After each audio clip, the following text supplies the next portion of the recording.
Assalamualaikum Pak. Ya, salam masuk. Jadi, Masuk Pak. ini berapa dulu? Baik Pak. Nah, jadi, gimana ini kabarnya? Ya, baik Pak. Jadi, belum ke sini ada kegiatan apa tadi? Ada mata pelajaran Pak. Biasa. Betul ya. Ya Pak. Jadi, sebelumnya Suci pernah masuk di ruangan Bapak? Saya tidak pernah masuk Pak. Yang pertama masuknya. Ya Pak. Jadi, di ruangan ini kamu nggak terlalu tegang atau khawatir. Nanti kamu bisa mau bercerita pada Bapak, ceritalah sebebas-bebasnya. Karena di sini Bapak itu menjaga kerahasiaan kamu, tidak diumbar oleh ceritanya ke orang lain.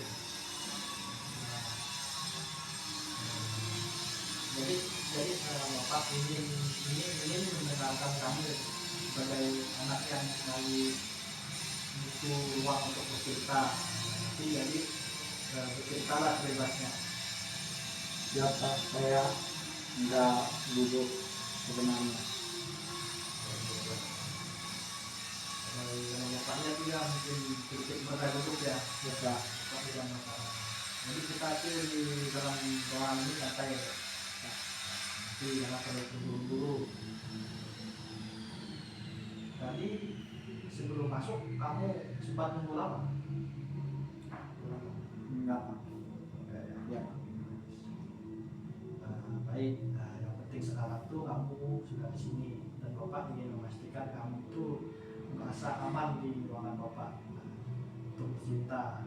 Jadi kamu boleh mulai kapanpun kamu siap.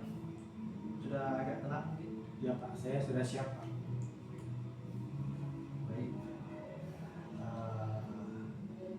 Boleh kamu memulai dengan hal yang paling mengganggu kamu akhir-akhir ini. Jadi gini Pak. Saya itu sering ditegur guru Pak. Soalnya banyak tugas yang nggak selesai. Nah terus tuh pas kerja kelompok saya juga sering nggak bantu teman-teman untuk mengerjakannya Pak.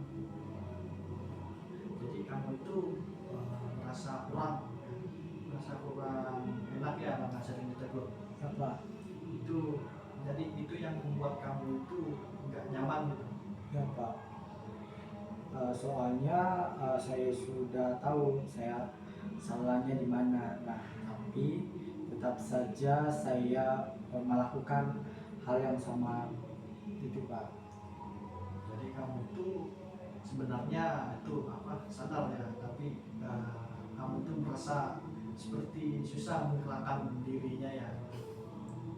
Iya Pak, kayak berat sekali kalau saya melakukan itu. Lihat tugas aja saya langsung malas dan pusing kepala Pak. Jadi capek duluan ya lihat tugasnya mungkin banyak begini. Ya Pak, begitulah Pak. Oke, jadi biasanya apa yang kamu lakukan ketika seperti ada tugas muncul dan kamu itu merasa capek dulu? Nah, mungkin dari biasanya pas waktu seperti apa kamu itu merasa capek duluan? Saya biasanya main HP sih Pak. Main HP bilang ke diri saya nanti aja kerja tugas, main HP dulu gitu.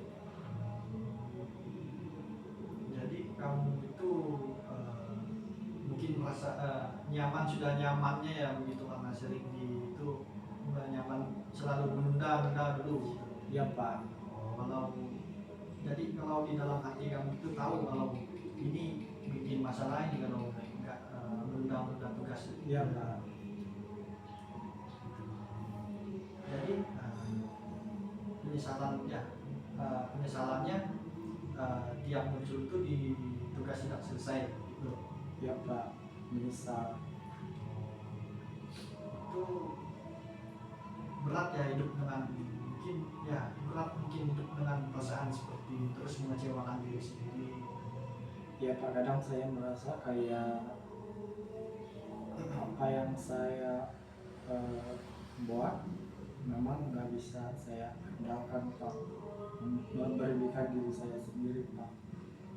Jadi kamu itu merasa diri kamu itu kurang mampu ya, kurang mampu, seolah orang lain ini lebih bisa saya dibanding kamu gitu.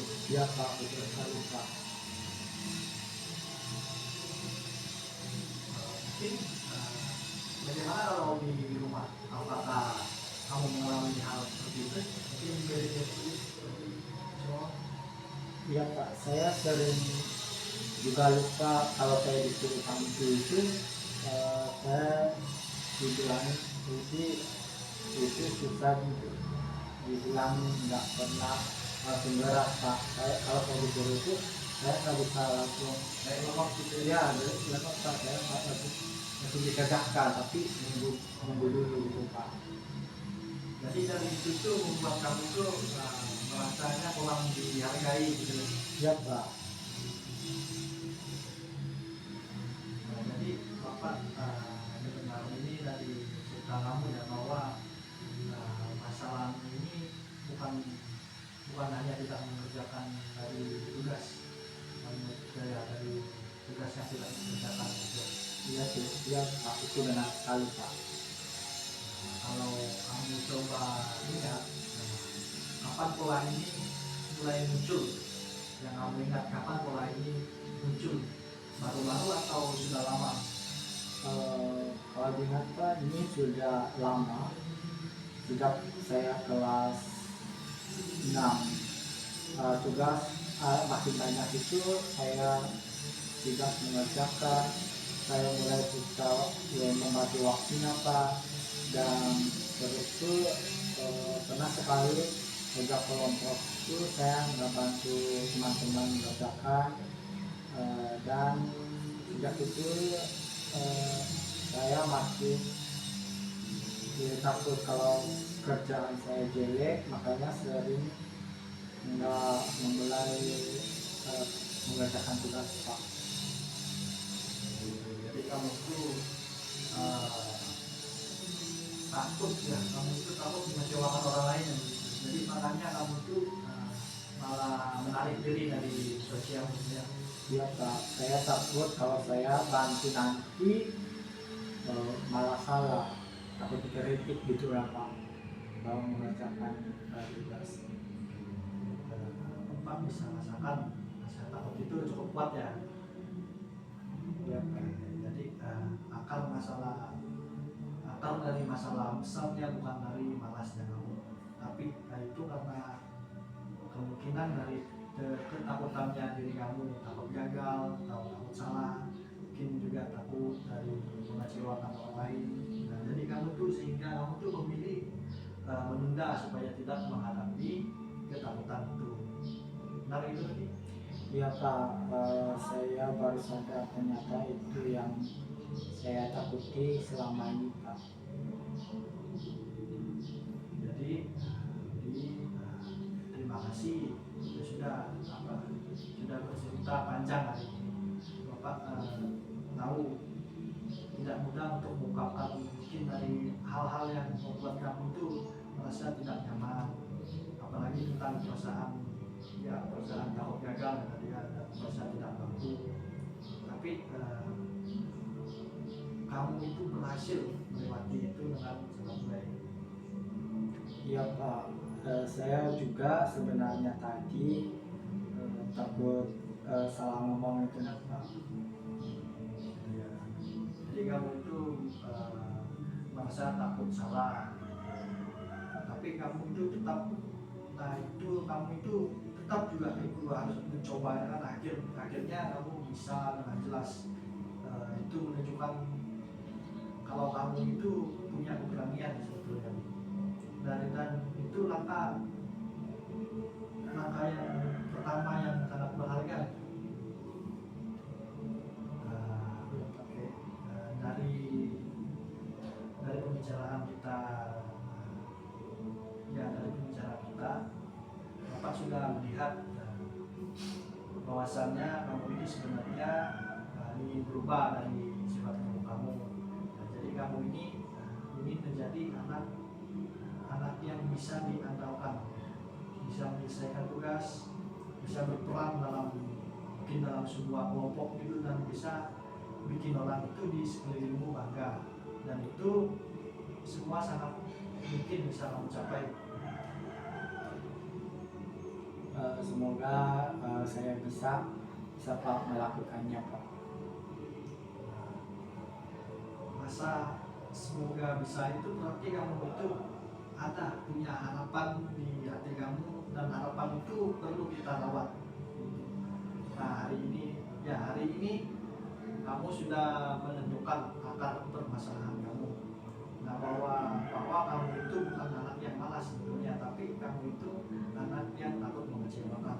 Dan sekarang itu kamu sudah sadar itu. Kesadaran ini juga penting sekali sebagai fondasi kamu untuk nanti di pertemuan berikutnya.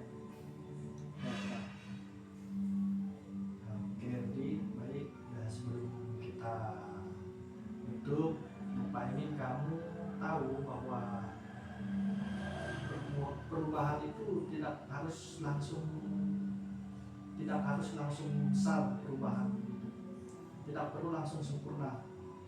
Kita itu harus melakukannya pelan-pelan, bertahap, dan Bapak akan mendampingi kamu. Jadi kamu itu tidak sendirian, ada Bapak di samping kamu. Iya Pak, terima kasih Pak atas perhatiannya Pak. Nah, jadi setelah bercerita dari tadi sampai sekarang, dan setelah sepanjang ini, setelah kamu mengeluarkan hal-hal yang kamu undang, bagaimana perasaan sekarang? Saya lebih lega Pak. Saya beban di kepala saya ini agak ringan Pak. Nah, jadi Bapak juga bisa mengatakan itu kamu tampak lebih tenang daripada saat pertama tadi masuk. Perasaan lega itu sebuah tanda bahwa kamu itu bisa mulai menerima diri kamu dari mulai yang berani menghadapi dari permasalahan yang itu. Mungkin untuk hari ini cukup sampai di sini dulu. Terima kasih sudah percaya dan juga membuka diri untuk bercerita di sini. Kita akan mungkin nanti akan kita bertemu lagi di minggu depan untuk membahas kata-kata kecil yang mungkin bisa membantu kamu mengurangi rasa takut dan mulai bertanggung jawab pada tugas-tugas yang diberikan. Kalau ada hal yang mendesak yang ingin kamu mungkin ingin diceritakan sebelumnya berikutnya, kamu boleh kapan saja menceritakan. Iya Pak, terima kasih banyak Pak untuk waktu yang Bapak berikan kepada saya, sehingga saya bisa mengeluarkan apa yang ada di pikiran saya selama ini Pak. Baik, sama-sama, terima kasih. Jadi kalau begitu kita akhiri sesi pada hari ini. Hati-hati di luar ya. Assalamualaikum. Waalaikumsalam Pak, terima kasih banyak Pak.